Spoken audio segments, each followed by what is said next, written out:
Oh my goodness. We have officially entered new territory on this YouTube channel. This is a Honda EM600 portable generator. Gasoline. 80s or 90s vintage. I got this for free from Bridgette's dad. Bridgette's dad is an electrician. He's also a war veteran, and he's done electrician type stuff in the military. He gave me this for free. Last ran about 5-6 years ago. He quit using it because nothing wrong with the engine. The engine ran fine when he put it away, but the generator quit making power. He got this for free at a yard sale, I guess. And when he got it, the engine ran, but the generator didn't work. But he got the generator working, and then it quit working again. So his guess is that hopefully it's just like a loose wire, loose connection, or something like that. So he told me to just take it, and I am just, I'm very, very happy. I'm very excited to have something like this in my hands. Not only because these Honda generators are just cream of the crop, they really are very high quality Japanese made machines and very cool to boot, but this is a really cool project for me to do. This will be my first time working on a small engine, or any engine, aside from, you know, the most basic car maintenance and stuff like that. This is completely new territory for me. I'm not completely without knowledge. My dad was someone who was quite knowledgeable with small engines, so I learned a little bit from him. I'm also subscribed to Musty One, and so I am quite a religious watcher of his videos where he works on small engines and gets them running again. So I'm hoping that I have the intellectual or academic toolkit in place that I might be able to do some work on this thing, get it running, and if I'm really lucky, get the generator making power again. I am very, very excited. I've never worked on anything like this before, so while I'm gonna document my work on this thing in this video and the videos to come, it's probably gonna show that I don't really know what I'm doing because I've never done it before. And some of you are probably going to be annoyed at that, but have patience with me. I am super excited to get to work on this thing. And I'm really excited to learn some new skills and just see what I can do. See if I can get a free generator running again.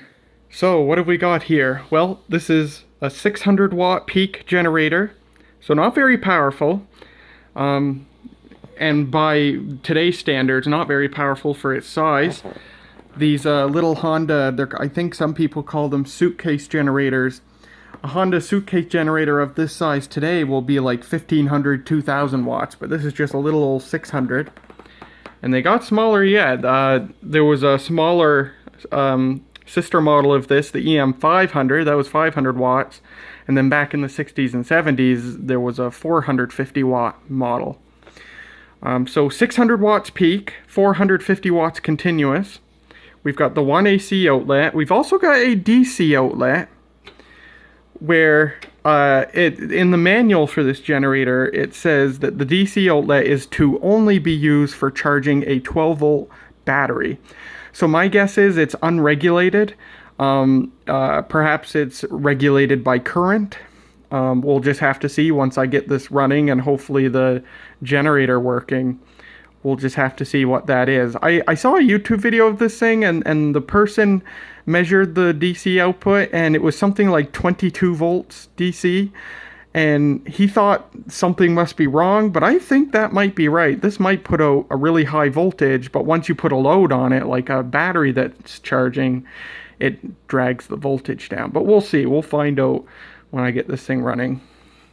You've got one of these funny little frequency counters that's like a bunch of vibrating reeds, and which of these 5 reeds vibrates tells you what the AC frequency is. That's important to know. You've got just a running indicator light right there, and a low oil indicator light that will flash when you're low on oil. circuit breakers for both the DC and AC circuits. You can only run one circuit at a time. You can see when I flip this switch, it closes off one outlet and opens up another. And that's the engine switch. It opens a valve from the fuel tank. I would assume it also cuts off spark when it's in the off position. Unfortunately, there is gas in the tank. I would assume it's quite rotten or near there. This thing does stink. I mean, it's a friggin' engine after all. It's gonna have some smell, but there's quite a smell, pungent smell of gasoline coming off this thing. Recoil starter works. The engine seems to have at least some compression. So that's good. Yeah, it's got some compression there. So hopefully that's alright. On this side you've got your exhaust port, access to the spark plug. This thing is filthy. The first thing I'm going to do is wipe it down.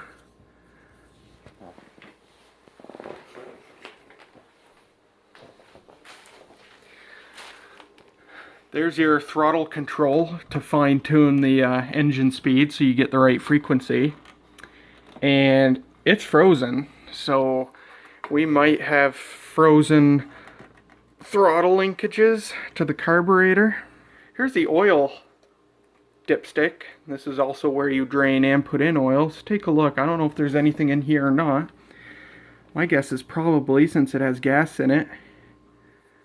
Oh, it's got oil and it's actually pretty clean. Cool. If I get this thing running, I will change the oil after letting it run. Your air cleaner housing is right here. This has an oil-soaked air cleaner. EM600A. 120 volts, 60 hertz, 450 volt amps, maximum 600 volt amps. Bear in mind this is actually rated in volt amps, not watts, which is a more useful rating. 2 liter fuel capacity, 0.35 liter oil capacity, change oil every 100 hours. DC is rated 12 volts, 100 watts, so maybe it does output 12 volts. Made in Japan, and it does say battery charge only, but if it outputs 12 volts, I don't see why you couldn't use it onto any 12 volt appliance. You wouldn't use it to jumpstart a car. You'd probably burn out the generator if you tried doing that. Looking in through those vents, let me see if I can brighten up the picture here. There's a lot of grime, a lot of oily residue. So I don't know if there could be seals leaking. Hopefully not. Well, there's your $2 tour anyhow. So we've got a seized throttle control. I would take some pliers to it, but I don't want to break anything. So I think the first thing I'll do is I'll just wipe this thing down because it's incredibly filthy, and then I'll see where we go from here. Well, there. That's looking a bit more presentable. A deeper cleaning will obviously be in order, but that will wait until we find out if this thing's any good. But for now, I've got the top layer of grime off it, and that's good enough for our purposes. I'm thinking the next thing I'll do, we'll take off the side covers and see what it looks like. Behind those. Each side cover is held on by 4 Phillips head screws. We'll take off the covers and find out. I'll start with this cover. Well, here's what's going on in here. Something I forgot to mention, this is a 4-stroke engine, 60 cc. The carburetor has an automatic choke, which appears to be intact. It's free, you can see, the choke moves freely. So this is a bimetallic strip right here, and as the engine warms up, it begins opening up, which pushes the choke open. So that appears to move pretty well, which is nice. This must be the air-fuel mix screw, or it might be this one. I'm not sure. Other than that, everything looks intact. The spark plug boot looks to be in good shape. Things look decent. You got the usual surface rust on the exhaust components, but there's no holes blown in it that I can see, so I think we're okay there. There's a lot of grime here, so maybe there's been a little bit of fuel leaking out of the float bowl. I don't know. But there's your lot on this side. I'll put the cover back on and then we'll take a look at the other side. Well, here's what's on the other side. There's your generator. Just looks like a big alternator. There's the gas tank there. I got the throttle control to move. It was turned all the way to its extreme clockwise position. It looks like it should be able to turn more, but maybe it doesn't. But you can turn it way back and then it stops. So that's good. So this is good for our purposes. When I start this thing for the first time, I want the throttle turned all the way down. Maybe I'll have it all just turned up a little bit. So this linkage goes to the on-off, the shut-off. So this is the petcock to the fuel tank. And I'm noticing, so there's the line coming from the fuel tank, which presumably goes to the carburetor. But then there's this other line, which is just disconnected, and it's wet. Maybe it's just a vent tube for the gas tank? I don't know. I'm gonna have to do some reading. I might have to buy a service manual for this. There is a service manual, but I don't know if anybody's made it available for free online. So I might have to buy it. Lots of grime in there. One of these must be a crankcase vent tube, maybe. Or I might be just full of it. I don't know. There's your electrical wiring.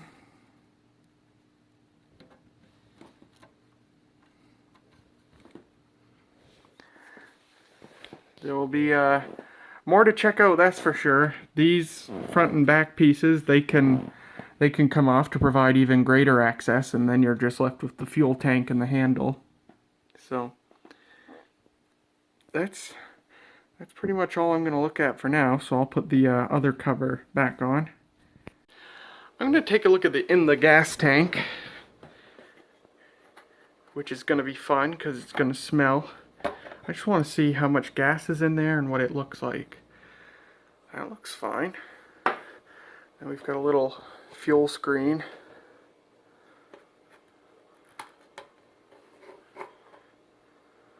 Okay. Let me, just like that. There's not too much gas in it, and actually, it's obviously a little old. But it doesn't look horrible. It actually looks like it's probably usable for testing purposes. There's a little bit of sediment in the bottom. There's no rust in the bottom of the tank. That is fantastic to see. I was a little worried about that. Yeah, I'm pretty happy with that. So later I'll be obviously pulling the float bowl of the carburetor, and I'll look at that, and if that looks okay, if that doesn't look like gas has turned to varnish or whatever, I might just go ahead and use this gasoline. It should be good enough for our testing purposes. Unless the thing, like, if I test the spark and it's got spark, and we finally try to start it, and it won't start, or it starts and then dies, the first thing I'll probably try is removing this old gas and putting fresh gas in. But this might work fine for our purposes for now. Well, that concludes the first part in our adventures with the Honda EM600 portable generator that I got for free. Like I said, I'm going to break this up over multiple parts, because I think if I tried to do this all in one video, it would just make things more difficult and messier for me. So yeah, I'm really excited to get to work on this thing. I've got a lot of reading to do, see what all those free hanging hoses and stuff are for. But I am just really excited. I'm glad to see that the gas in the tank doesn't look completely rotten. And yeah, I don't know. If we check spark on this thing and it's got spark, this could be a turnkey machine. I don't know. We'll have to find out in subsequent parts. But for now, things are looking okay as far as getting the engine running. Subsequent parts will not be filmed here. I obviously can't work on this here in my apartment. Just sitting here as it is, my apartment smells like gasoline. I don't like it. Obviously, I can't run this in here. So I'm going to be working on this at Mom's house, because I'll be able to work on it in her basement. When we go to run it, I can do it outside. And if Mom turns out not to like that, I will do it at Bridgette's house. Fine. But there we go for now. I'm really excited to dig into this. I have no idea what I'm in for, but hopefully we can get it running, and I can learn some new skills along the way. So thank you very much for watching, and I'll see you in the next video.